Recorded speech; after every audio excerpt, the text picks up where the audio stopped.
மதிமுகம் நேயர்கள் அனைவருக்கும் வணக்கம். இது அரசியல் திண்ணை நிகழ்ச்சி. இன்னைக்கு அரசியல் திண்ணை நிகழ்ச்சியில நம்மோட யார் வந்திருக்கிறாங்க அப்படின்னா, அரசியல் விமர்சகர் திரு மணிகண்டன் வீராசாமி அவர்கள் தான். வாங்க அவங்கள சந்திக்கலாம். கண்டன ஆர்ப்பாட்டத்துக்கு கூட வர்றது உங்களுக்கு துப்பு இல்லை. நீங்க வந்து தமிழக அரசியல் கணத்துக்கு வந்து நீங்க என்னத்தை இங்க கிழிக்க போறீங்க? திமுக விமர்சனம் பண்ணுங்க, எனக்கு அதுல சிக்கலே கிடையாதுங்க. நீ யோகியனா? திமுக எங்களை அடிக்குது, திமுக எங்களை வெட்டுது, திமுக எங்களை கில்லுது. விஜய் தற்கூறிங்க. விஜய் கட்சியில் இருக்கிற தலைமை நிர்வாகிகள் எல்லாமே தற்கூறிங்க. அறிவு இருக்கிறவங்க அறிவு திருவிழா நடத்துறாங்க. ஏன் உனக்கு அறிவே இல்லையா? நீ நடத்த வேண்டியது தானே. 100 நாளில் வந்து ஹிந்தி கத்துக்கிறது எப்படி நான் ஒரு புத்தகம் வந்து படிச்சுட்டு இருக்கேன்.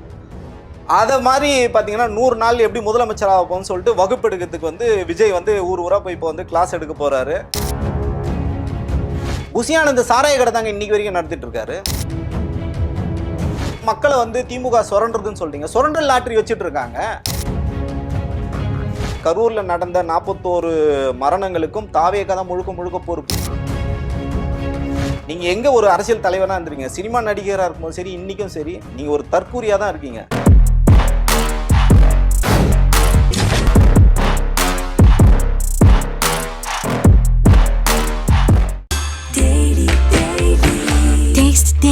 Taste the Daily.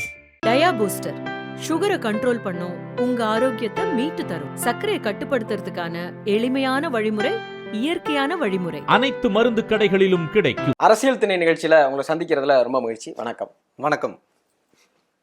நீண்ட நாட்களுக்கு பிறகு, கிட்டத்தட்ட 2 மாதங்களுக்கு பிறகு, கரூர் துயர சம்பவத்திற்கு பிற்பாடு தாவேகா கட்சியினுடைய தலைவரும் நடிகருமான விஜய் அவர்கள் காஞ்சிபுரத்துல நேத்திக்கு மக்கள் சந்திப்பு நடத்தியிருக்கிறாங்க. அதை எப்படி பாக்குறீங்க? அது மட்டும் இல்லாம அந்த மக்கள் சந்திப்புல எடுத்த எடுப்புலேயே பவள விழா பாப்பா அப்படின்னு திமுகவை விமர்சிச்சு பேசியிருக்காங்க. உங்களுடைய முதற்கட்ட பார்வை? 56 நாட்கள் கழித்து வந்திருக்காரு, வீட்டை விட்டு வெளில வந்திருக்காரு. இடையில வந்து இந்த 5 நட்சத்திர விடுதியில வந்து பாதிக்கப்பட்ட மக்களை வர வச்சு சந்திச்சார். ஏன்னா இவர் வந்து போக முடியாது, கடும் துயரத்துல கடுமையான மன உளைச்சல் இருந்ததுனால சந்திக்க முடியாதனால, போக முடியாதனால அவங்கள வர வச்சு சந்திச்சாரு. பவள விழா கண்ட ஒரு இயக்கம். திமுக மீது நமக்கு 1000 விமர்சனங்கள் உண்டுனாலும் தமிழகத்தை வந்து இன்னைக்கு ஒரு முன்னேறிய மாநிலமாக மாத்தினதுல திமுகவோட இரு திராவிட கட்சிகள் நான் சொல்ல மாட்டேன், பர்டிகுலரா திமுக ஒரு முக்கிய பங்கு உண்டு. அந்த மாதிரி ஒரு கட்டமைப்பு, கல்வியா இருக்கட்டும், பொது சுகாதாரமா இருக்கட்டும், போக்குவரத்தா இருக்கட்டும், உள்கட்டமைப்பா இருக்கட்டும், எல்லாத்துலயும் வந்து தமிழகம் வந்து இன்னைக்கு தலை சிறந்த ஒரு மாநிலமா இருக்குன்னா அது வந்து திமுகவோட உழைப்பு, மக்களுக்கு செய்த அந்த பணி, அது வந்து அளப்பரியது. அதை நீங்க வந்து விமர்சனம் பண்றீங்கன்னா நீங்க ஏதாவது பணி செஞ்சுட்டு வாங்க. இப்போ திரு விஜய் அவர்கள் 10 ஆண்டுகளோ 15 ஆண்டுகளோ அரசியல் கட்சி ஆரம்பிச்சு மக்களுக்கு வேலை செய்து பல்வேறு போராட்டங்கள் பண்ணி சிறைக்கு போய் இந்த மக்களுக்காக பணிகள் செய்து, இல்லை நீங்கள் முதலமைச்சராகி இல்லை ஒரு கவுன்சிலர் கூட நீங்கள் ஜெயிச்சு வந்து நீங்கள் கேள்வி கேட்டிங்கன்னா நியாயம். பவள விழா பாப்பான்னு நீங்கள் சொல்கிறது உங்களுக்கு உரிமை இருக்குது. இப்போ நீ எதுவுமே பண்ணாமல் தூங்கி எழுந்து வந்து பேசுறது, அதை நீ போப்பான்னு தான் நம்ம சொல்ல வேண்டியிருக்கு.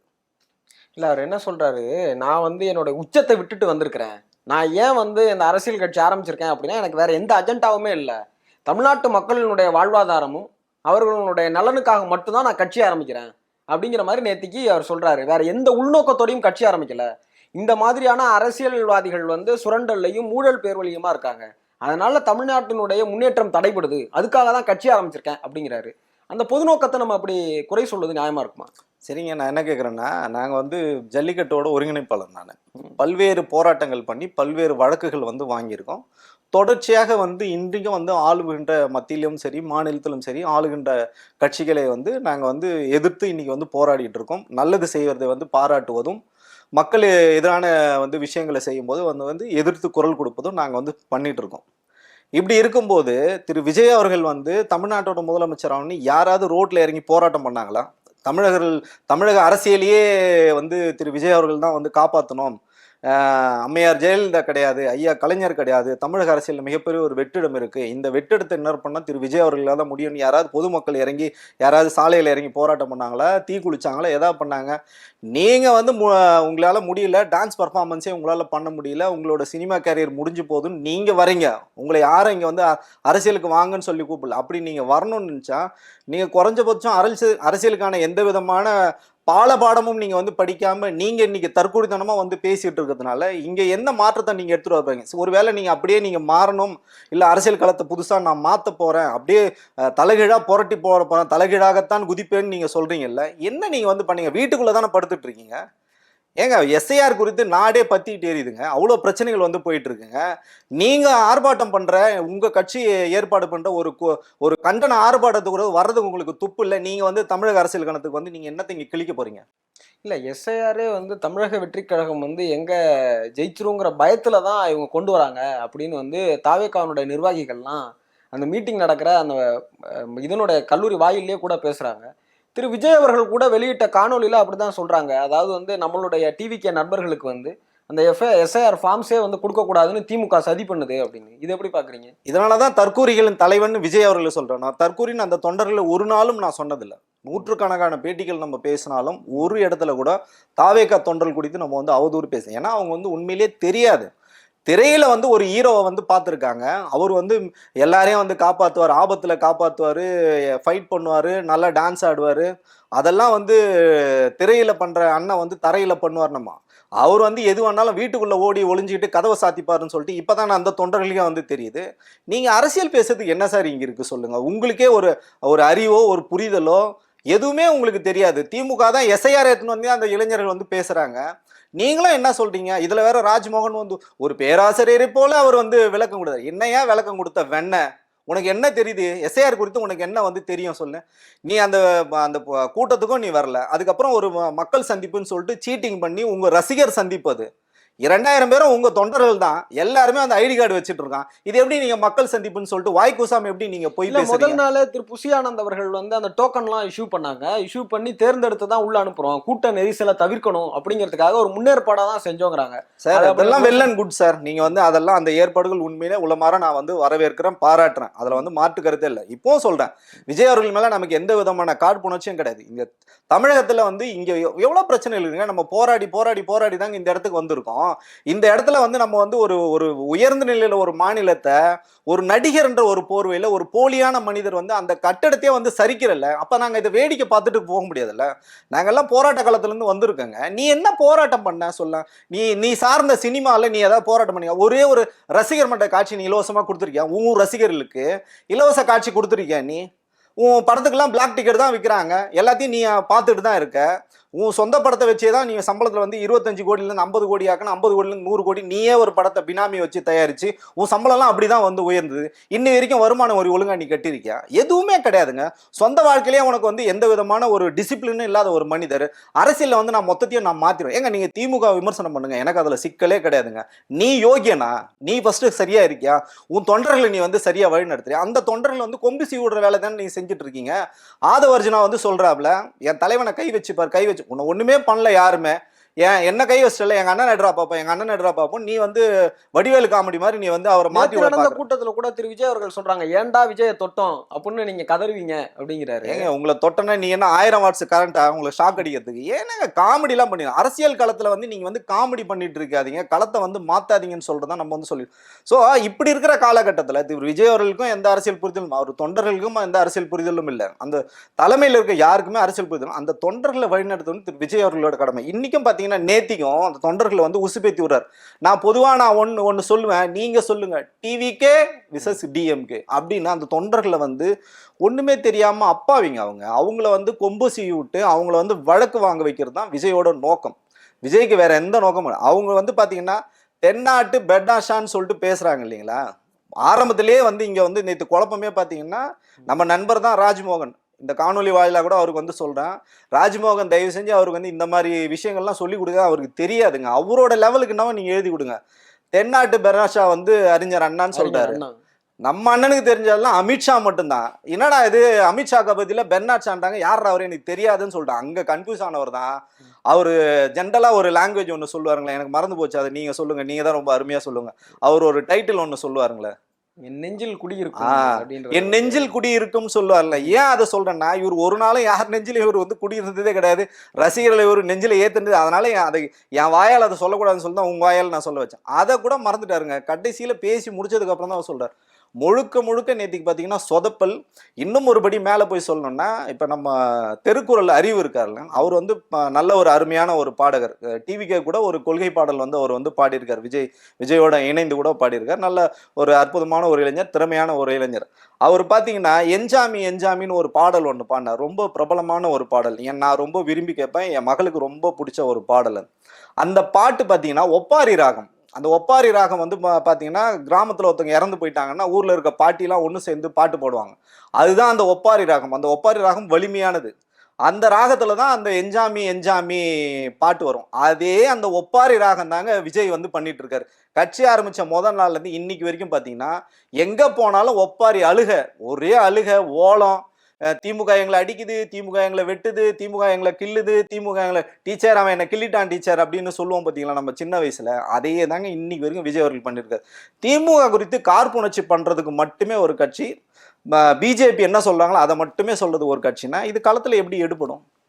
இல்ல நீங்க திரும்பவும் பிஜேபியை சொல்றதை செய்யறாங்க அப்படின்னு சொல்றீங்க. அவர் நேத்திக்கு திரும்பவும் ஆணித்தரமா ஒரு விஷயத்த வலிந்து சொல்றாரு. நாங்க யார் எங்களுடைய கொள்கை எதிரி, யார் எங்களோட அரசியல் எதிரி அப்படின்னு நாங்க சொல்லிட்டோம். அதனால எந்த காலத்திலையும் நாங்க பிஜேபியோட கூட்டணிக்கு போக மாட்டோம் அப்படிங்கிறத அவர் திரும்பவும் வலியுறுத்தி சொல்லியிருக்காரு. சரிங்க, இதை எப்படி பாக்குறீங்க? அந்த காணொலி நான் முழுசா பார்த்தேன். நானு திரும்ப பார்த்தேன். எங்கேயாவது அப்படி நீங்க சொல்ற வார்த்தையை அவர் சொல்லியிருப்பாரா? என்னோட கொள்கை எதிரி, அதுதான் சொல்றேன். அதுதான் நான் சொல்றேன். இப்ப அரசியல் எதிரி திமுகன்னு 1000 முறை நீங்க சொல்றீங்கல்ல, கொள்கை எதிரி பிஜேபின்னு நீங்க சொல்லும் போது உங்க வாயில கொசு வந்து பூந்துடுச்சா உள்ள? எங்கேயாவது அவர் சொன்னாரா? கொள்கை எதிரின்னு மட்டும் தான் சொன்னாரு. பிஜேபின்ற வார்த்தையை எங்கேயாவது சொன்னாரு? அதான் சார் நான் என்ன கேக்குறேன்னா, சார் இப்ப நான் பேர் இருக்கேன்னா இவர் ஒரு அரசியல் விமர்சகர்னு சொல்றீங்க. மணிகண்டன் வீராசாமின்னு சொன்னாதானே அது நான் சொல்லுவேன். அரசியல் விமர்சகர் என்ன மாதிரி 1000 பேர் இருக்காங்களே. கொள்கை எதிரின்னு நீங்க சொல்றீங்க. எல்லாருமே தான் கொள்கை எதிரி. இன்னைக்கு நீங்க வந்து ஒரு அரசியலா வந்திருக்கீங்க. உங்களுக்கு எதிராக நிலைப்பாடு யாரெல்லாம் இருக்காங்களோ, உங்களை எதிர்த்து யாரெல்லாம் களமாடுறாங்க அவங்க எல்லாம் கொள்கை எதிர்த்து தானே. பிஜேபின்னு ஏன் உங்களால சொல்ல முடியல? பயம். ஏன்னா வழக்கு இருக்கு. அது இல்லாம உங்க ஓனர், உங்க பாஸ், அவரை நீங்க எப்படி எதிர்த்து பேச முடியும்? தொடர்ச்சியா திரு விஜய் அவர்கள் கடந்த சில நாட்களாக நீங்க வந்து கரூர் சம்பவத்துக்கு அப்புறம் பாத்தீங்கன்னா பிஜேபி குறித்து விமர்சனம் பண்றதே அவர் சுத்தமா வந்து நிறுத்திட்டாரு. அப்புறம் நீ எப்படி நேர்மையா நாங்க வந்து களமாடுறோம் நீங்க எப்படி சொல்றீங்க?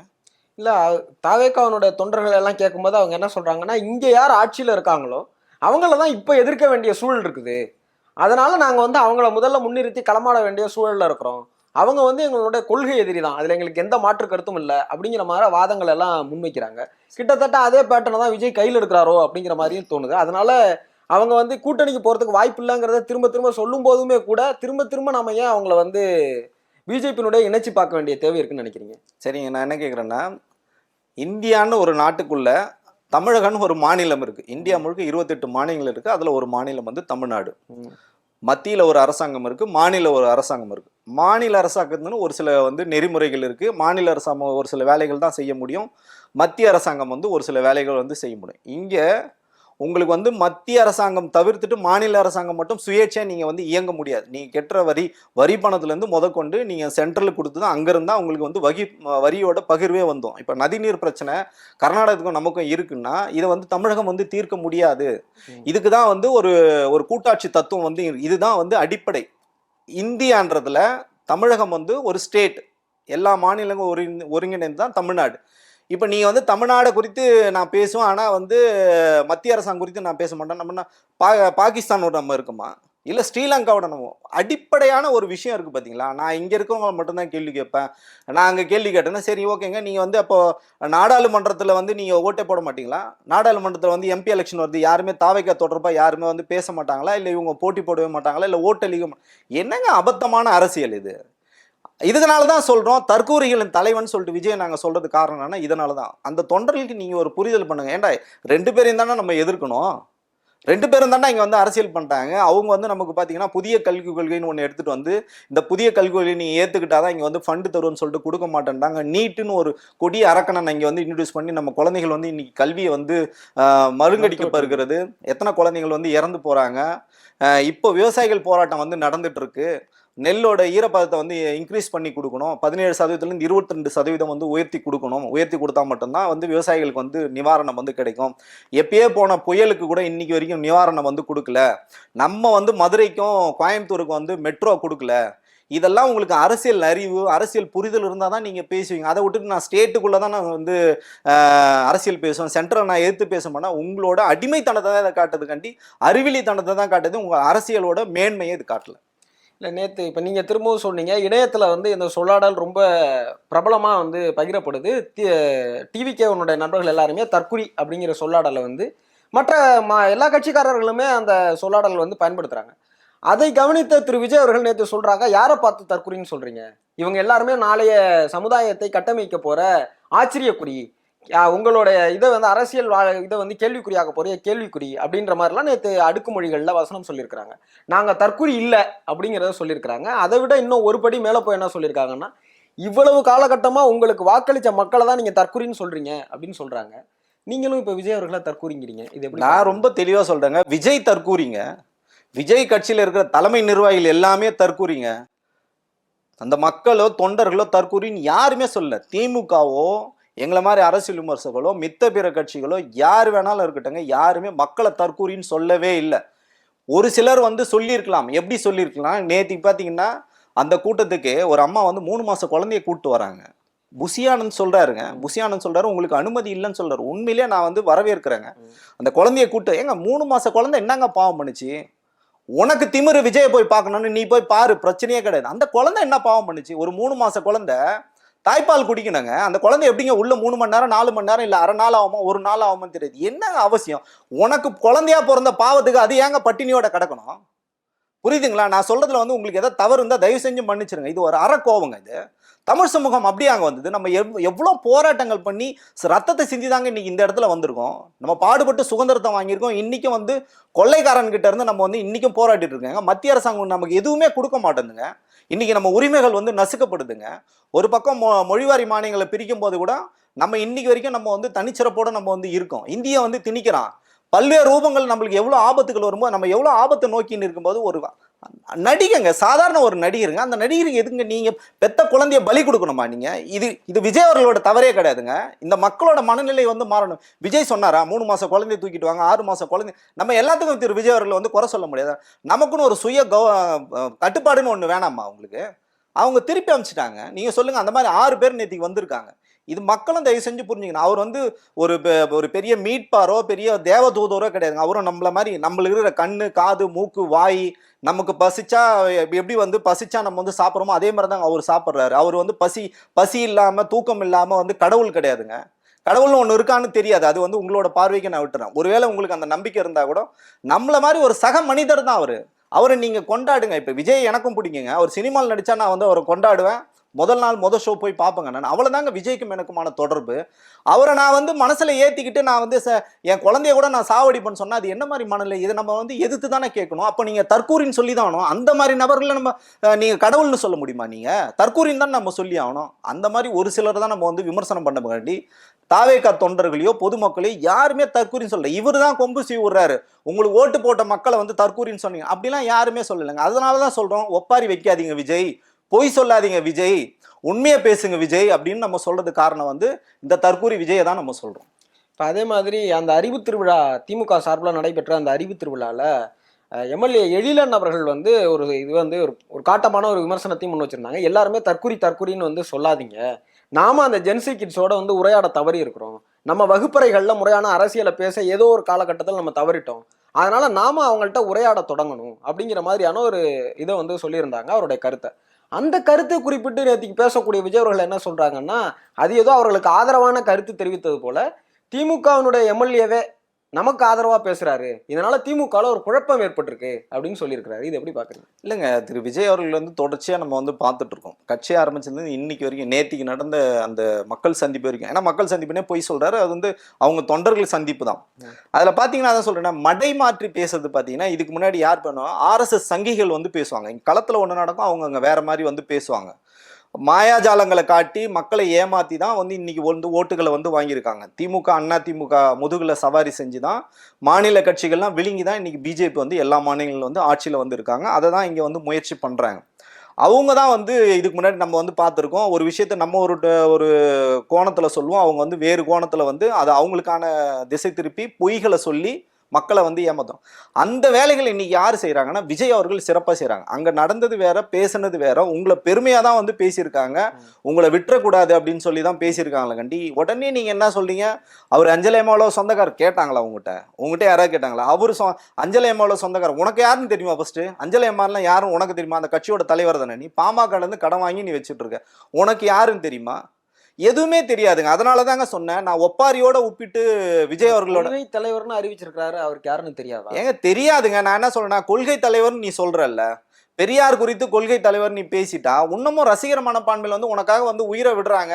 நான் துக்கத்தில் இருந்தேன், நான் வந்து இன்னும் சாமி கும்பிட்டுட்டு இருந்தேன்னு நீ சொல்றியே. அப்ப நீ எங்க வந்து கொள்கை தலைவரா நீ பெரியாரை ஏத்துக்கிட்டீங்க? அண்ணாவை வந்து கொள்கை தலைவர்னு நீ வந்து 5 பேர் ஏற்கனவே கொள்கை தலைவர் இருக்காங்க. இப்போ அடிஷ்னலாக எம்ஜிஆரையும் அண்ணாவையும் நீங்க எடுத்துக்கிறீங்க. அண்ணா வந்து எவ்வளவு உழைச்சாருங்க? 24 மணி நேரம் உழைச்சாருங்க. அண்ணா எழுதிக்கிட்டே இருப்பாங்க. அண்ணா எவ்வளவு பெரிய படிப்பாளிங்க. அண்ணாவோட உரைகள் பார்த்தீங்கன்னா ஒரு மைக்க பிடிச்சாருன்னா 3 மணி நேரம் பேசுவாருங்க. உலக வரலாறு முழுக்க பேசுவாருங்க அண்ணா. உங்களுக்கு உள்ளூர் வரலாறே தெரியாத நீங்க அந்த ஊர்ல போறீங்கன்னா அந்த ஊரை பத்தியே நீங்க வந்து எந்த தகவலும் தெரியல. ஒண்ணு நேத்தி புதுசா அவர் கண்டுபிடிச்சு சொல்லுவார், அண்ணா காஞ்சிபுரத்தில் பிறந்தார். யாருக்குமே தெரியாதுங்க இது. ஸோ இது ரொம்ப என்ன சொல்றதுன்னா, தயவு செஞ்சு விஜய் அவர்கள் வந்து எழுதி கொடுக்கணும்னா அறிவு இல்லைன்னா, தயவு செஞ்சு நீங்க வந்து புத்தி கூர்மையை தீட்டிட்டு தயவு செஞ்சு இதெல்லாம் வந்து படிங்க. உங்களுக்கு இல்லைன்னா நீங்க வந்து அதை சொல்றேன், நாங்க என்ன சொல்றதுன்னே தெரியல. உங்களை பேசி நாங்களே டயர்ட் ஆயிட்டோம் தான் சொல்ல வேண்டியது. இல்ல அதான் இப்ப அவரே சொல்றாரு, எல்லா இடத்துலயும் வந்து மக்கள் வந்து டிவிகேக்கு ஆதரவா தான் பேசுறாங்க. எந்த விழா நடந்தாலும் சரி, நீங்க வந்து ஒரு அறிவு திருவிழா அப்படின்னு அறிவிச்சு ஒரு அவதூறு திருவிழா நடத்திருக்கிறீங்க. எங்க திரும்பினாலும் டிவிகேனுடைய பேச்சா தான் இருக்கு அப்படிங்கிறாரு. இப்ப நீங்களும் சொல்றீங்க டிவிகேவை பத்தி பேசி உண்மைதாங்க, உண்மை 100% உண்மை. டிவிகே பத்தி எல்லாருமே வந்து பேசணும். நம்மளும் தினம் வந்து ஊடகங்கள்ல பேசணும். ஏன்னா இப்படி அறிவு கட்டத்தனமா ஒரு கட்சி உலகத்திலே இல்லையே. இது என்னைக்காவது திருந்தி இந்த கட்சி வந்து மேல வருமா? ஏன்னா இதுக்கு பின்னாடி பெரிய வந்து மக்களோட எதிர்பார்ப்பு இருக்கு. இவங்க அப்படியாவது திருந்த மாட்டாங்களான்னு சொல்லி நம்ம பேசுறோம். ஏங்க நான் என்ன கேட்குறேன், அறிவு இருக்கிறவங்க அறிவு திருவிழா நடத்துறாங்க. ஏன் உனக்கு அறிவே இல்லையா? நீ நடத்த வேண்டியது தானே. நீ அவதூறு திருவிழா நீ தான் பண்ற. போற இடங்கள்லாம் வந்து நீ தான் வந்து பேசிட்டு இருக்க. ஏங்க என்னைக்காவது திமுக வந்து சொல்லியிருக்காங்க டிஎம்கே விசஸ் டிவிக்கே? நீ எங்கேயாவது ஒரே ஒரு தொண்டனாவது எங்கேயாவது சொல்லியிருக்கானா? நீ ஒரு தலைவன்னு சொல்லியிருக்கல தற்கூரி. நீ தான் எல்லா இடத்துலையும் போய் டிவிக்கு நீ சொல்றது பத்தாம வந்து இப்போ அந்த தொண்டர்களையும் பேச சொல்ற. நீங்க சொல்லுங்க உங்க வாயால் நான் கேட்டு. அப்ப நீங்க தாங்க திமுகவை பத்தி பேசிட்டு இருக்கீங்க. நான் என்ன சொல்றேன்னா, மக்களால் தேர்ந்தெடுக்கப்பட்ட ஒரு எதிர்கட்சி இங்க இருக்குங்க. ஆளுங்கட்சி திமுக, எதிர்கட்சி வந்து அண்ணா திமுக. இதுதாங்க சட்டப்படி செல்லும். நீ யாரு ஃபர்ஸ்ட்? நீ எந்த இடத்துல இருக்க? நீ இன்னும் முதல் தேர்தலை கூட சந்திக்கல. 2 இடைத்தேர்தல் வந்து பயந்துட்டு நீ வந்து தேர்தலையே சந்திக்கவே இல்லை. அப்படி இருக்கும்போது எதிர்கட்சி இருக்கிற கட்சியை நீ என்ன பண்ற? நாங்க தான் திமுகவுக்கு அடுத்து இருக்கோம், நாங்க தான் எதிர்கட்சின்னு சொல்றேன். இதுவே உங்களுக்கு தெரியல. பொய்யும் புரட்டும் பேசுறது மட்டுமே டிவிகேவோட வந்து கொள்கை, விஜயோட வந்து செயல்பாடு. இல்ல அவர் என்ன சொல்றாரு, நேரடியா முதலமைச்சர் ஆயிடுவேன் அப்படிங்கிறாரு. அதாவது என்னன்னா, அவர் வந்தா சட்டமன்றத்துக்குள்ளார முதலமைச்சராக தான் வரப்போறோம். ஏன்னா எங்களுக்கு மக்கள்கிட்ட ஏகோபித்த வரவேற்பு இருக்குது. வரலாற்றில் எப்படி வந்து 67லும் 77லும் வந்து ஆட்சி மாற்றம் நிகழ்ந்ததோ அதே மாதிரி ஒரு ஆட்சி மாற்றத்தை நிகழ்த்துவேங்கிறாரு. அதை நீங்க ஏத்துக்கலையா? அப்படி ஒரு முதலமைச்சரா உள்ள வர்றதை நீங்க இது பண்ண முடியல? இல்ல நிச்சயமா விஜய் வந்து முதலமைச்சர் ஆவார். எனக்கு அதுல மாற்று கருத்தே கிடையாது. எப்பன்னா மார்ச் ஏப்ரல் தான் எலெக்ஷன் நடக்குது. ஜனவரி 9ஆம் தேதி வந்து ஜனநாயகன் படம் வந்து ரிலீஸ் ஆகுது. அதில் நீங்கள் தேட்டரில் போனால் பார்க்கலாம், விஜய் முதலமைச்சர் ஆகிறார். அந்த படத்தில் வந்து ஒரு காட்சி வந்து வருது. அவர் வந்து காவல்துறை அதிகாரி ஆகிறாரு. அதுக்கப்புறம் அந்த அரசாங்கத்தை எதிர்த்துலாம் நிறைய வந்து ஃபைட் பண்ணிட்டு அதுக்கப்புறம் பார்த்தீங்கன்னா முதலமைச்சர் ஆயிடுறாரு.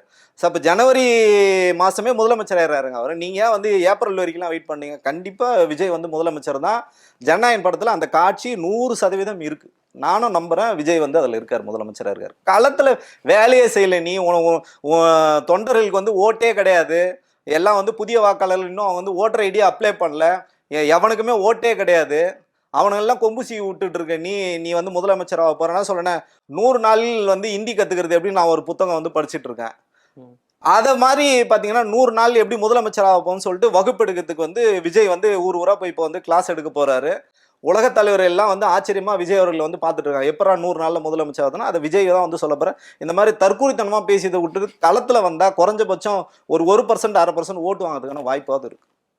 இப்போ நீங்கள் இவ்வளோ காட்டமாக அவர் விமர்சிக்கணுமா அப்படின்னு எனக்கு தெரில. அவர் என்ன சொல்கிறாரு, எங்களை பார்த்து கொள்கை இல்லை அப்படின்னு எல்லாரும் சொல்லிக்கிட்டே இருக்காங்க, எங்களுக்கா கொள்கை இல்லை அப்படின்னு அவர் அடிக்கிருக்கிறாரு. சாதிவாரி கணக்கெடுப்பு நடத்தணும் அப்படின்னு நாங்கள் தான் சொன்னோம்.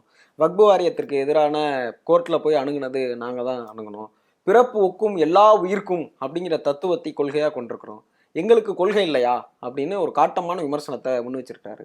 ஆனா நீங்க அவர் இவ்வளவு துச்சமா பேசுறதுங்கிறது எப்படி ஏற்புடையதா இருக்கும்? சரிங்க, நீ இது எல்லாத்தையும் நான் வந்து ஒத்துக்கிறேன். உங்களுக்கு வந்து பிறப்பு ஒக்கும் எல்லா உயிருக்கும் அப்படின்னு நீங்க சொல்றீங்களா? இந்த பிறப்புக்கும் எல்லா உயிருக்கும் நீங்க உண்மையிலேயே உளமாற நீங்க வந்து ஃபாலோ பண்ற ஒரு ஆளா இருந்தா, ஆணவ கொலை நடந்துங்கல்ல, கவின்னு ஒரு இளைஞரை வந்து படுபாதகமா வந்து வெட்டி கொண்டாங்கல்ல, அது குறித்து ஏன் திரு விஜய் அவர்கள் வந்து ஒரே ஒரு வார்த்தை ஏன் வந்து பேசல? ஏன்னா உங்களுக்கு அப்போ அடுத்த வாரத்திலே வந்து பாத்தீங்கன்னா மதுரையில வந்து மாநாடு இருந்தது. வேற ஒரு சமூகம் வந்து உங்களை எங்க வந்து கோச்சிப்பாங்க, அந்த சமூகம் வந்து இளைஞர்கள் வந்து உங்களுக்கு மாநாட்டுக்கு கூட்டம் சேராதுன்ற ஒரே ஒரு அற்பத்தனமான காரணத்தை வச்சு நீங்க அது குறித்து பேசல, இன்னைக்கு வரைக்கும் பேசல. நீங்க என்னங்க நீங்க பிறப்புக்கும் எல்லா உயிருக்கும் நீங்க வந்து நீங்க சொல்றீங்க? சொல்லுங்க. நீங்க வந்து அமித்ஷா அவர்கள் வந்து உங்களோட கொள்கை தலைவரை வந்து இழிவா வந்து பேசுறாரு, அம்பேத்கர் குறித்து இழிவா பேசுறாரு, ஒரு வார்த்தை நீங்க பேசல, ஒரே ஒரு அறிக்கை மட்டும்தான் விட்டீங்க.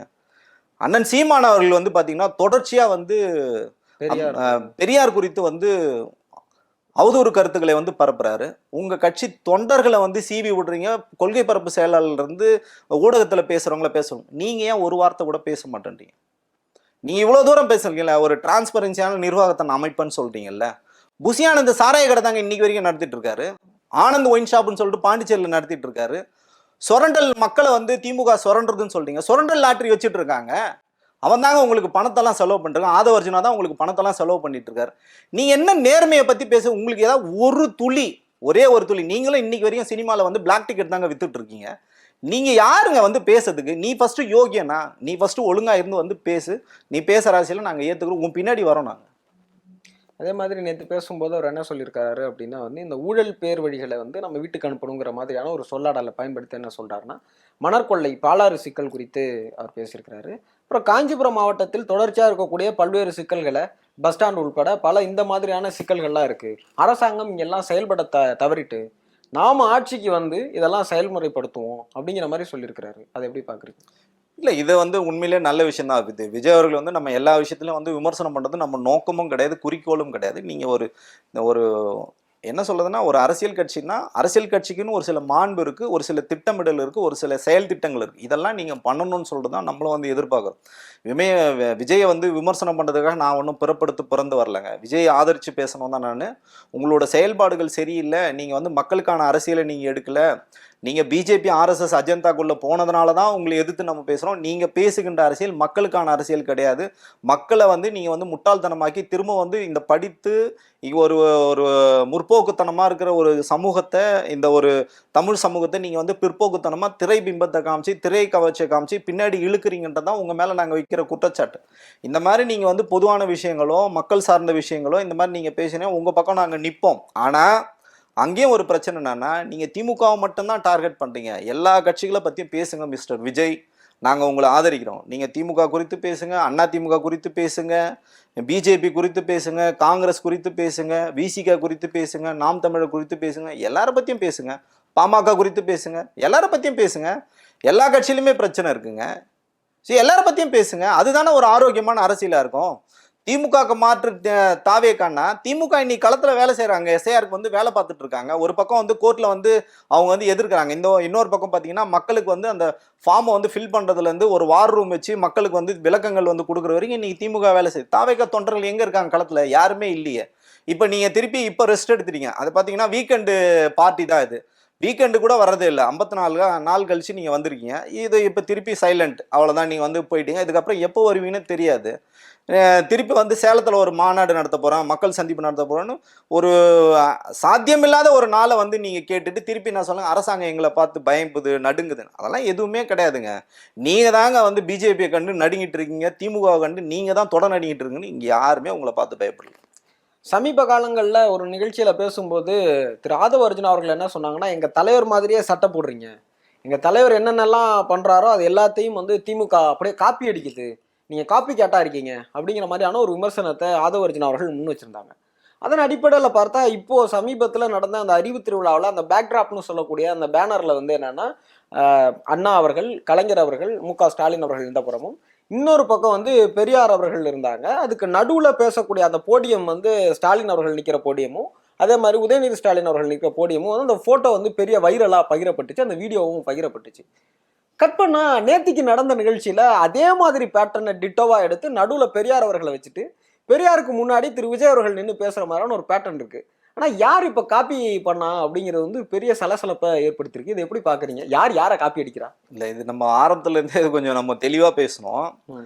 திரு விஜய் அவர்களுக்கு ஸ்ட்ராட்டஜி பண்ற ஜான் ஆரோக்கியசாமி இருக்கார் இல்லைங்களா, ம். அவர் வந்து பாத்தீங்கன்னா ஐயா அன்புமணி அவர்களுக்கு வந்து ஸ்ட்ராட்டஜி பண்ணார். மாற்றம் முன்னேற்றம் அன்புமணின்னு அவர் பண்ணும்போது யூஎஸ்ல வந்து ஒபாமாவுக்கு பண்ணதை அப்படியே காப்பி பண்ணி தான் தலைவர் இங்க வந்து போட்டார். அவர் தான் இங்க ஸ்ட்ராட்டஜி பண்றார். இவர் என்ன பண்ணுவார்னா, இதுக்கு முன்னாடி இப்ப சமீபத்தில் நடந்த உதாரணத்தை நம்ம சொல்லணும்னா, கரூர்ல வந்து திமுக வந்து ஒரு முப்பெரும் விழான்னு சொல்லிட்டு ஒரு சக்சஸ்ஃபுல்லா அன்னைக்கு வந்து கடுமையான மழை, 2.5 லட்சம் பேர் அந்த மாநாட்டில் வந்து கலந்துக்கிட்டாங்க. அந்த மாநாட்டில் என்ன ஆயிடுச்சுன்னா, அவங்க பண்ண சக்சஸ் இவங்களால தாங்கிக்க முடியல. அதே நேரத்தில் மழை வந்தப்போ அந்த சேர்லாம் ஒரு சிலர் காலியா இருந்தது. பிளஸ் வந்து இருக்கைகள் போடும்போதே நிறைய பேர் வந்து அமராம இருந்த அந்த இடத்துல அந்த சேர்ல நீங்க பார்க்கலாம், அவங்களுக்கு ஒரு கிட் வச்சிருப்பாங்க. அதுல தண்ணி இருக்கும், பிஸ்கெட் பாக்கெட் இருக்கும், அவங்களுக்கு தேவைகள் ஸ்நாக்ஸ் எல்லாமே இருக்கும். எல்லாமே வச்சு ஒரு கிட், ஒரு பேக் வந்து வச்சிருப்பாங்க. அதை அவங்க வந்து எடுத்து பயன்படுத்தலாம். இந்த மாதிரி ஆர்கனைஸ்டா பண்ண ஒரு விழாவை நீங்க என்ன சொல்றீங்க? விஜய் அவர்களுக்கு வந்து உலக அறிவும் கிடையாது, தொலைக்காட்சியும் பார்க்க மாட்டார், எதுவுமே வந்து கிடையாது. அடுத்தவன் சொல்றதெல்லாம் வந்து நம்புவார். அதுவும் பொய்யும் புரட்டும் சொல்றதுன்னா அவர் உடனே எடுத்துப்பார். தலைவரே, அந்த வந்து திமுகவோட அந்த முப்பெரும் விழா வந்து ஃபெயிலியர் ஆயிடுச்சு தலைவரை, அதனால நம்ம கரூர்ல பண்ணுவோம், திமுக வந்து மிரள வைக்கணும்னு சொல்லி தான் தற்கூரிகளா நீங்க அன்னைக்கு உங்க ஷெட்யூலே கிடையாது. கரூர்ல நடந்த 41 மரணங்களுக்கும் தாவேக தான் முழுக்க முழுக்க பொறுப்பு. ஏன் பொறுப்புனா, அன்னைக்கு அந்த பர்டிகுலர் செப்டம்பர் 27ஆம் தேதி நீங்க பாத்தீங்கன்னா, அன்னைக்கு வந்து வட சென்னையும் திருவள்ளூரும் தான் உங்களுக்கு வந்து ஷெட்யூல். 2 நாளுக்கு முன்னாடி வந்து திட்டமிட்டு நாள் நிகழ்ச்சி நடக்கிறதுக்கு நாள் தான் வந்து போய் அப்ரூவலே நீங்க வாங்கி அவசர கதியில பண்ணி 41 உயிர்களை கேட்டாங்க. ஆமா, 25ஆம் தேதி தான் கேட்டாங்க. 27ஆம் தேதி உங்களுக்கு நிகழ்வு. இது எதுக்கு சொல்ல வரேன்னா, திமுக நடந்த அந்த முப்பெரும் விழாவோட சக்சஸ் தாங்க முடியாம தான் நீங்க கரூரே நீங்க வந்து பிளான் பண்ணீங்க. அதே மாதிரி பாத்தீங்கன்னா, அறிவு திருவிழா நடத்தி அது வந்து சக்சஸ் ஆனதுனால நீங்க உடனே என்ன பண்ணீங்க, அதே பேட்டர்ன்ல தூக்கி வந்து இப்ப நேத்திக்கு வந்து இந்த சுங்குவ சத்திரம் நிகழ்ச்சி வந்து நடத்துறீங்க. நீங்க தான் திமுக காப்பி பண்ணீங்க. நீங்க தான் சொல்றீங்க திமுகவோட இடத்துக்கு நாங்க நகர்றோம்னு சொல்றீங்க, திமுகவுக்கு போட்டி நாங்க தான் சொல்றீங்க. நீங்க தான் சொல்றீங்களே கண்டி, திமுக எங்கேயுமே இது சொல்லவே இல்லை. ஏங்க இதெல்லாம் சட்டையை போட்டாரு, அப்புறம் நான் ஏதோ சொல்லிட போறேங்க. யாரு வேணாலும் போடலாங்க. உங்களுக்கு ஜோசியக்காரன் சொல்லி தான் நீங்க இந்த கலரே நீங்க போட்டுட்டு இருக்கீங்க. திமுக என்ன தினமும் போய் ஜோசியக்காரன் வீட்டுல போய் உட்காந்துட்டுருங்க. இதுக்கு தான் சொல்றோம், தற்கூரின்னு நம்ம திருப்பி சொல்றது அதனால தாங்க. தாவேக தாங்க திமுக வந்து காப்பி அடிக்கிறாங்க. திமுக வந்து தாவேக காப்பி, அங்க ஏதாவது இருந்தா தானேங்க காப்பி அடிக்கிறதுக்கு. ஒண்ணுமே இல்லாத இடத்துல பூஜ்ஜியத்தை எப்படிங்க நீங்க வந்து காப்பி அடிக்க முடியும்? இல்ல, தொடர்ச்சியா வந்து அவங்கள வந்து திட்டமிட்டே ஒடுக்குவதாகவும், தமிழக வெற்றி கழகத்துக்கு வந்து ஒரு நெருக்கடியை கொடுக்கணும்னு ஆளும் அரசாங்கம் எங்களுக்கு தொடர்ச்சியான நெருக்கடிகள் கொடுக்குதுன்னு அவங்க பேசிக்கிட்டே வராங்க. அப்படி எந்த நெருக்கடியுமே திமுக அரசாங்கம் கொடுக்கவே இல்லையா? இல்ல, நான் என்ன சொல்றேன்னா, என்ன நெருக்கடி கொடுத்தாங்கன்னு சொல்லுங்க பார்ப்போம். நான் அந்த கட்சியோட பயணப்பட்டவன். என்ன உங்களுக்கு நெருக்கடி கொடுத்தாங்க, எங்க நெருக்கடி கொடுத்தாங்க, எப்படி நெருக்கடி கொடுத்தாங்க, எதனால நெருக்கடி கொடுத்தாங்க? நீங்க என்ன எஸ்ஏஆர் குறித்து தினமும் வந்து தமிழ்நாடு முழுக்க போராட்டம் பண்றீங்க, அதனால வந்து நெருக்கடி கொடுக்குமா? பாராட்ட தான் செய்யும் திமுக. பரவாயில்ல, நம்மளும் இன்னைக்கு எதிர்க்கிறோம், தாவேகாவும் எதிர்க்குது. ஸோ அதனால உங்களை பாராட்ட தான் செய்வாங்க. விவசாயிகள் பிரச்சனை வந்து போயிட்டு இருக்கு. நீங்க தாவேகா இறங்கி போராடுறீங்கன்னா திமுக உங்களை வந்து இல்லைங்க போராடலாம் கூடாதுங்க, தவறுன்னு சொல்லலாம். புதிய கல்வி ஒரு எடுத்து நீங்க வந்து தினமும் போராட்டம் பண்ணிட்டு இருக்கீங்களா? திமுக வந்து உங்களை தடுத்துட்டாங்களா? நான் என்ன கேட்கறேன்னா, எத்தனை தாவேகாரர்கள் மீது வழக்கு போடப்பட்டது? கொடுங்க, விவாதம் பண்ணுவோம். நான் உங்களுக்கு சப்போர்ட் பண்ணி பேசுறேங்க, ஊடகங்கள்ல நான் பேசுறேங்க. எத்தனை வழக்குகள் நீங்க வாங்கினீங்க, எத்தனை போராட்டங்கள் நீங்க முன்னெடுத்தீங்க? ஒண்ணுமே பண்ணலைங்க களத்துல. நீங்க ஒண்ணுமே, இன்னைக்கும் நீங்க பாத்தீங்கன்னா சட்டம் ஒழுங்கு தாவேகால தாங்க சீரழியுது. நீங்க இன்னமும் பொது சொத்துக்களை சேதாரப்படுத்துறீங்க, பொதுமக்களை வந்து டிஸ்டர்ப் பண்றீங்க. நீங்க வந்து கொடுத்துக்கின்ற ஒரு இடத்துல கூட நீங்க கொடுத்த வந்து காவல்துறை கொடுத்த எந்த நெறிமுறைகள் நீங்க வந்து கையாளுறது கிடையாது. வாகனங்கள் வந்து இஷ்டத்துக்கு எடுத்துட்டு போறீங்க ரோட்ல. எல்லாமே நீங்க தாங்க இன்னைக்கு வந்து மோசமான நிலையில இருக்க ஒரு கட்சி வந்து தாவேகா தான் கண்டி. நீங்க வந்து யாரையும் குற்றம் சொல்றது உங்களுக்கு அருகதையே கிடையாது. அண்மையில வரக்கூடிய சட்டமன்ற தேர்தலுக்கு வந்து எல்லா கட்சிகளுமே வந்து தேர்தல் அறிக்கையை வெளியிடுவாங்க. அதன் அடிப்படையில் நேத்திக்கு வந்து என்னுடைய விருப்பமா இருக்கு, இதெல்லாம் நான் வந்து தேர்தல் அறிக்கையில விலாவரியா சொல்றேன் அப்படின்னு சொல்லி விஜய் அவர்கள் நேற்று அறிவிச்சிருக்காங்க. எல்லோருக்கும் வீடு, எல்லாருக்கும் மினிமம் கட்டாயமா வந்து இருசக்க வாகனம்ங்கிறது மஸ்ட், காருங்கிறது தான் எங்களோட அடுத்த இலக்கு, குடும்பத்தில் ஒருவருக்கு வந்து நிரந்தர வருமானத்திற்கான ஏற்பாடுகளை செய்வோம், பெண்களுக்கான பாதுகாப்புல வந்து தீவிரம் காட்டுவோம், இப்படிங்கிற மாதிரியான அடுக்கியிருக்கிறாங்க. இதெல்லாம் அவங்க தேர்தல் அறிக்கையில வெளியிட்டாங்க அப்படின்னா இந்த தேர்தலில் அவர்களுக்கான வாக்கு சதவீதம் அதிகமாகிறதுக்கு வாய்ப்பு இருக்காங்க. திரு விஜய் அவர்கள் பிறகுறதுக்கு முன்னாடியே இங்க பாத்தீங்கன்னா ஹவுசிங் போர்டுன்னு ஒரு செக்டாரை இந்தியாலே முதல்ல கலைஞர் அவர்கள் தான் வந்து எடுத்து குடிசை மாற்று வாரியம் வந்து எடுத்துரும். அப்ப விஜய் பிறக்கவே இல்லை, சரிங்களா? அப்பயே வந்தாச்சு. கலைஞர் வீடு கட்டும் கனவு திட்டம்னு சொல்லிட்டு இன்னைக்கும் வந்து பாத்தீங்கன்னா கிராமங்கள் முழுக்க வந்து அது வந்து போயிட்டு இருக்கு, சக்சஸ்ஃபுல்லா போயிட்டு இருக்கு. இப்போ கூட ரீசெண்டா பாத்தீங்கன்னா 2 லட்சம் வந்து பயனாளர்கள் வந்து அது வந்து கொடுத்தாங்க. இதெல்லாம் செய்திகளை வந்து படிக்கணுங்க. அதான் சொல்றேன், நீங்க வந்து ஒன்றும் படிக்கணும், இல்லை வந்து செய்திகளை வந்து நீங்க பார்க்கணும், இல்லை அரசியல் தெரிஞ்சவங்க கிட்ட அரசியல். நீங்களும் தற்கூரி, உங்களை சுத்தி இருக்கிறவன் எல்லாமே தற்கூரி, எழுதி கொடுக்குறோம் தற்கூரி, வாங்கி கொடுக்குறோம் தற்கூரி, படிக்கிறவன் தற்கூரி அப்படின்னா கேட்குற நாங்கள் யாரும் தற்கூரி கிடையாது, பார்க்குற நாங்கள் யாரும் தற்கூரி கிடையாது. சரிங்களா? இது வீடு முடிஞ்சுதுங்களா? இன்னும் ஒரு படி மேலே போய் சொல்கிறேன், நீங்கள் வந்து எல்லாருக்கும் வீடு கொடுக்கணும்னு சொல்றீங்களா? நீங்கள் கட்டின வீட்டில் உங்ககிட்ட வேலை செய்கிற ஆட்கள், உங்களோட கேமராமேன்லேருந்து உங்களோட அசிஸ்டன்ட்லேருந்து எல்லாரும் தங்கியிருந்த வீட்டை இரவோட இரவாக நீங்கள் வந்து வெளியேற்றுனீங்க. திரு விஜய் அவர்கள் இரவோட இரவாக வந்து அந்த மக்களை வந்து வெளியேற்றுனீங்க. யாரும் உங்ககிட்ட வேலை பார்த்தவங்க. நீ தான் வந்து சொல்கிற இன்னைக்கு எல்லாருக்கும் வீடு கொடுப்பேன். உன் வீட்டில் இருந்தவொடனே நீ வெளில தூக்கி போட்ட. இது வரலாறு, நம்ம பேசுவோம். ஓகேங்களா? இதை யாராவது மறுக்க சொல்லுங்கள், நான் பேசுகிறேன். வீடு மேட்ரு முடிஞ்சதுங்களா? அடுத்தது நீங்கள் என்ன சொல்கிறீங்க? இருசக்கர வாகனம் கூட வந்து சொல்கிறீங்க. இங்கே வந்து மானியம் இருக்குங்க, மகளிருக்கு மானியம் இருக்குது. நீங்கள் வந்து எலக்ட்ரிக்கல் வெஹிக்கிள் எடுத்தால் மானியம் இருக்குது. இன்னும் பார்த்தீங்கன்னா மாற்றுத்திறனாளிகளுக்கு இலவசமாக வந்து கொடுக்குறாங்க. இவ்வளோலாம் வந்து பண்ணிகிட்டு இருக்காங்க, அரசாங்கம் வந்து பண்ணிகிட்டு இருக்காங்க. இது மத்திய அரசாங்கம் திட்டம் இருக்குது, மாநில அரசாங்கம் திட்டம் இருக்குது. நேற்று கூட நான் ஒரு டேட்டா வந்து வெளியிட்டிருந்தேன். இந்தியா முழுக்க இருக்க நகரங்களில் வந்து 70% வந்து 2 வீலர் வந்து தமிழ்நாட்டில் வந்து பயன்படுத்துகிறாங்க. ஓகேங்களா? அது வந்து அத்தியாவசிய தேவையெல்லாம் கிடையாது, அவசிய தேவை வேணால் நீங்கள் எடுத்துக்கலாம், தேவைன்னா நீங்கள் பயன்படுத்தலாம். இல்லைனா இதே நீங்கள் வந்து வேறு மாதிரி சொல்லலாம், பொது போக்குவரத்தை பயன்படுத்துங்க, நான் ரொம்ப சிம்பிளாக இருக்கேன் அப்படின்னு நீங்கள் சொன்னீங்கன்னா நீங்கள் ஒரு நல்ல தலைவர்னு சொல்லலாம். அடுத்தது வந்து கல்வி சொல்கிறீங்க. உனக்கு ஏதாவது டேட்டா தெரியுமா? 51% வந்து இன்னைக்கு வந்து நம்ம வந்து உயர்கல்வியில் வந்து இருக்கோம். இது வந்து இந்தியாவில் கிடையாதுங்க, ஆஸ்திரேலியா கிடையாதுங்க, அமெரிக்கா கிடையாதுங்க, யூரோப் கண்ட்ரியோட நம்ம வந்து போட்டி போட்டுட்டு இருக்கோம். நம்ம 273 பேருக்கு நமக்கு ஒரு மருத்துவர் இருக்காங்க, 505 பேருக்கு ஒரு மருத்துவருங்க அமெரிக்காவில். எல்லாத்துக்கும் நம்ம சொல்கிறோம் பார்த்தீங்களா அமெரிக்கான்னு சொல்லிட்டு, அவங்களே நமக்கு பின்னாடி தாங்க. இந்த கட்டமைப்பெல்லாம் யார் எடுத்து வந்தால் தலைவர் கலைஞர் எடுத்துகிட்டு வந்தார். இந்த அரசியலை நீங்கள் வந்து படிக்கணுங்க, குறைஞ்சபட்சம் நீங்கள் ஏதாவது ஒன்று படிக்கணுங்க. எதுவுமே தெரியாது, எல்லாரும் வீட்டுக்கு ஒருத்தர் வந்து டிகிரி ஹோல்டர் இருக்காங்க. ஒன்று ஒன்றா நம்ம வரும் டிகிரி ஹோல்டர் இருக்கு. இன்னைக்கு வந்து புதுமை பெண் திட்டம் இருக்கு, புதுமை பெண் திட்டம் இருக்கு, தமிழ் புதுவன் திட்டம் இருக்கு. இது இல்லாமல் வந்து முதல் தலைமுறை பட்டதாரிகளுக்கு வந்து எல்லாமே உங்களுக்கு இலவசமாக வந்து கொடுக்குறாங்க. இவ்வளோ தூரம் வந்து தட்டி கொடுத்து தாங்க வந்து இவ்வளோ தூரம் நம்ம வந்து உயர்ந்து வந்திருக்கோம். 41% வந்து இந்தியாவிலே அதிகமாக வேலைக்கு போகின்ற பெண்கள் வந்து தமிழ்நாட்டில் தான் இருக்காங்க. இந்த டேட்டாலாம் நான் கொடுக்குற டேட்டா இல்லைங்க, மத்திய அரசாங்கம் கொடுக்குற டேட்டா. நீங்கள் இதெல்லாம் போய் கொஞ்சம் படிங்க, இதெல்லாம் வந்து இணையத்தில் இருக்குங்க, இதெல்லாம் படிக்கணும். அதான் சொல்கிறேனே, மக்களை முட்டாளாக்க முடியாதுங்க. விஜய் அவர்கள் இது சொல்கிறது எல்லாமே கட்டுக்கதைகள் தான், இது எதுவுமே கிடையாதுங்க. 2 வீலரை பற்றி பேசுறது உனக்கான ரைட்ஸ் இருக்குது. நீ வாங்கின காருக்கே டாக்ஸ் கட்டல, கோர்ட்டில் வந்து வழக்கு வந்தது, அந்த நீதிபதி உங்களுக்கு உங்கள் தலையில் நங்கு நங்கு நங்கு நங்குன்னு கொட்டு வச்சாரு. இந்த மாதிரி நீங்கள் ஒரு பிரபலமாக இருந்து ஏமாற்றக்கூடாது, நீங்கள் வரியை ஒழுங்காக கட்டணும்னு சொன்னதுக்கு அந்த நீதிபதி சொன்ன அந்த வார்த்தைகளை பொருத்த முடியாமல் நீங்கள் வந்து சுப்ரீம் கோர்ட் வரைக்கும் போனீங்க. உங்கள் வாழ்க்கையில் எங்கெங்க ஒழுக்கம் இருக்குது? நீங்கள் எங்கே ஒரு அரசியல் தலைவராக இருந்துறீங்க, சினிமா நடிகராக இருக்கும்போது சரி, இன்றைக்கும் சரி, நீங்கள் ஒரு தற்கூரியாக தான் இருக்கீங்க. இதெல்லாம் தெரிஞ்சுக்கிட்டு வந்து நீங்கள் பேசுங்க, நம்ம வந்து பேசலாம். இறுதியாக ஒரு கேள்வி. அவர் வந்து எம்ஜிஆர் அவர்களுடைய வசனத்தை, ஒரு திரைப்படத்தினுடைய வசனத்தை குறிப்பிட்டு பேசியிருந்தாரு. நான் குறி வச்சா அந்த இலக்கு தப்பாது, இலக்கு தப்பும் அப்படின்னா நான் குறி வைக்க மாட்டேன் அப்படிங்கிற மாதிரியான ஒரு சொல்லாடலை பயன்படுத்தி நான் ஏற்கனவே டிசைட் பண்ணிட்டேன் அப்படின்னு சொல்கிறாரு. அவரோட டிசிஷன் என்னவா இருக்குன்னு பார்க்குறீங்க? 23ஆம் புலிகேசி படத்தில் இது ஒரு சீன் வருங்க. வடிவேல் வந்து குறி வைப்பார், எங்கேயோ போய் அவர் பின்னாடி இருந்தவன் தலையில் வந்து அது விழும். சரிங்களா? கரடியே காரி துப்பின மூமெண்ட்டுன்னு சொல்லுவாங்க பார்த்தீங்களா, அதை தான் நம்ம வந்து இதோட ஒப்பிட வேண்டியது. ஏன்னா உங்களுக்கு எதுவுமே தெரியாது சார். நான் என்ன சொல்கிறேன்னா, எம்ஜிஆர்னா யார், எம்ஜிஆர் எவ்வளோ உழைச்சாரு, எம்ஜிஆர் எவ்வளோ தூரம் மக்களோட வேலை செஞ்சார். உங்களுக்கு எதாவது சொல்கிறேன்னா, பெரியார் கொள்கை தலைவர் வச்சுருங்க, பெரியார் தெரியாதுங்க. 94 வயசு வரைக்கும் மூத்திர சட்டியை வச்சுக்கிட்டு தெருவாக வந்து மக்கள்கிட்ட வந்து விழிப்புணர்வை எடுத்துட்டாருங்க. நீங்கள் வந்து பெரியாரோட ஸ்பீச்லாம் நீங்கள் கேட்க ஆரம்பிச்சிங்கன்னா 1 வருடத்தை தாண்டி போவோங்க. அவர் பேசின அந்த ஆடியோக்களோட நீளம் வந்து 365 நாளை தாண்டி போகும். நீங்கள் கட்சி ஆரம்பித்து 3 வருஷம் ஆக போது, இது வரைக்கும் நீங்கள் 3 மணி நேரம் கூட முழுசாக பேசலை. மொத்தம் உங்கள் தொகுப்பு சேர்த்தாலே 3 மணி நேரம் முழுசாக கிடையாது. நேற்று கூட பார்த்தீங்கன்னா 20 நிமிஷம் தான் நீங்கள் வந்து பேசுகிறீங்க. அடுத்தது நீங்கள் யாரை வச்சுருக்கீங்க? வந்து அண்ணல் அம்பேத்கரை வச்சுருக்கீங்க. அண்ணல் அம்பேத்கரை வச்சுக்கிட்டு நீங்கள் சாதி ஆணவ கொலைகள் குறித்து எதுவுமே பேச மாட்டீங்க. அதுக்கு அடுத்தது அஞ்சலை அம்மாவை வச்சுருங்க. அவங்க ஒரு சமூக நீதி காவலர். அவங்க வந்து போராட்டமே வாழ்க்கையாக இருந்தவங்க. நீ எந்த போராட்டத்துக்கும் வரமாட்டீங்க, வீட்டில் தான் படுத்துட்டு இருப்பீங்க. சரிங்களா? உங்கள் கட்சி நடத்துகின்ற ஆர்ப்பாட்டத்துக்கு போராட்டத்துக்கு நீங்கள் வந்து வரமாட்டீங்க. சரிங்களா? அடுத்தது யாருங்க?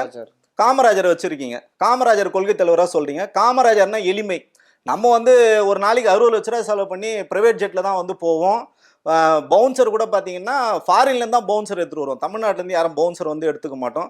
ஒய் பிரிவு பாதுகாப்பு வச்சோம். வீட்டுக்குள்ளே இருக்க உனக்கு எதுக்கு ஒய் பிரிவு பாதுகாப்பு? நீ என்ன தேசத்துக்கு வந்து நீ என்ன பண்ணியிருக்க? இந்த சுதந்திர போராட்ட தியாகியா நீ? உனக்கு எதுக்கு வந்து ஒய் பிரிவு பாதுகாப்பு வச்சுருக்க? நீ வந்து லக்ஸரியான வாழ்க்கை வாழ்ந்துட்டு இருக்க, அது உன்னோட சொந்த விருப்பம். ஸோ நீ வந்து காமராஜர் எளிமையின் வரியும் காமராஜர் சாகும்போது பார்த்தீங்கன்னா அவ்வளோ எளிமையாக வந்து அவர் சூட் கேஸில் ஒன்றுமே இல்லை, 20 ரூபாயோ 50 ரூபாயோ பணம் இருந்துன்னு தான் சொல்கிறாங்க. 2 ட்ரெஸ்ஸு வந்து வேட்டி சட்டை மட்டும்தான் வச்சுட்டு இருந்தார் காமராஜர். இந்த காமராஜர் தான் கூத்தாடின்னு என்ன சொல்கிறாங்கன்னு சொன்னார்ல, எம்ஜிஆர் இப்படி தான் சொன்னாங்க. கூத்தாடின்னு எம்ஜிஆர் சொன்னது பார்த்தீங்கன்னா காமராஜர் தான் சொன்னார். கூத்தாடி பின்னாடி போகாதீங்க, வாழ்க்கையை வந்து வீணடிச்சிடாதீங்கன்னு எம்ஜி ராமச்சந்திரன் கொடுத்து கலைஞர் பேசலை, திமுக பேசலை, யாருமே பேசல. ஐயா காமராஜர் தான் பேசினார். அந்த துணிவு காமராஜருக்கு இருந்தது. உனக்கு எம்ஜிஆர் யாருன்னு தெரியாது, காமராஜர் யாருன்னு தெரியாது. முடிஞ்சதுங்களா? அடுத்தது வேற யாருக்கு? வேலு நாச்சியார் எவ்வளவு வீர மங்கை, ஒரு வீரமா வந்து போர் புரிந்த ஒரு மங்கை. நம்ம எப்படிப்பட்ட ஆளு? 41 நாள் வீட்டுக்கிட்ட போய் ஒளிஞ்சுப்போம். பிரச்சனைன்னு வந்தா கூட என் மாவட்ட செயலாளர் தான் பண்ணா, எனக்கு அதுக்கும் சம்பந்தம் இல்லைன்னு சொல்லிட்டு பிஜேபி காலில் RSS காலில் போகணும். இது ஏதாவது உங்களுக்கு லாஜிக் இருக்காங்க? லாஜிக்கோட நீங்க பேசுங்கன்றேன். நான் என்ன சொல்றேன்னா, ஏன் இவ்வளோ தயவு செஞ்சு நம்ம வந்து இவ்வளோ காட்டமாக பேச வேண்டிய அவசியம் என்ன இருக்குன்னா, இந்த ஆளோட கட்டுக்கதைகள் நம்மளால வந்து பொறுத்துக்கவே முடியல. திரு விஜய் அவர்கள் வந்து பேசுறது வந்து நம்மளால பொறுத்துக்கவே முடியல. அவ்வளோ பொய்யும் புரட்டும் வந்து இன்னைக்கு நீங்க பேசுறது இவ்வளோ வந்து தேவையில்லைங்க. இது வந்து ஒரு பண்பட்ட ஒரு மாநிலம், இங்க ஒரு அருமையான ஒரு அரசியல் வந்து போயிட்டு இருக்கு. என்னதான் நீங்க திமுக அதிமுகக்குள்ள வந்து உங்களுக்கு ஒரு பிரச்சனைனாலும், ஆனா தேசத்தின் நலன், தமிழ்நாட்டோட நலன் இரு கட்சிகளும் வந்து ஒன்னா நின்று இருக்காங்க. இந்த ஒரு கட்டமைப்பு சிதைக்கிறதுக்காக பிஜேபியால் அனுப்பப்பட்ட ஒரு ஸ்லீப்பர் செல்லு தான் விஜய், தமிழக வெற்றி கழகம். நீங்க வந்து பிஜேபியை நேரடியாக நீங்க யாரெல்லாம் ஆதரிக்கிறீங்களோ அவங்கெல்லாம் தான் விஜய் வந்து ஆதரிப்பாங்களே கண்டி. அதை தவிர பொதுமக்கள் யாரும் விஜய் ஆதரிக்கணும் சாத்தியக்கூறுகள் இல்லை. அரங்கத்திற்கு வந்து அடுக்கடுக்கான கேள்விகளுக்கு பதில் சொல்லியிருக்கிறீங்க. உங்களுடைய நேரத்திற்கும் கருத்திற்கும் நன்றி. நன்றி.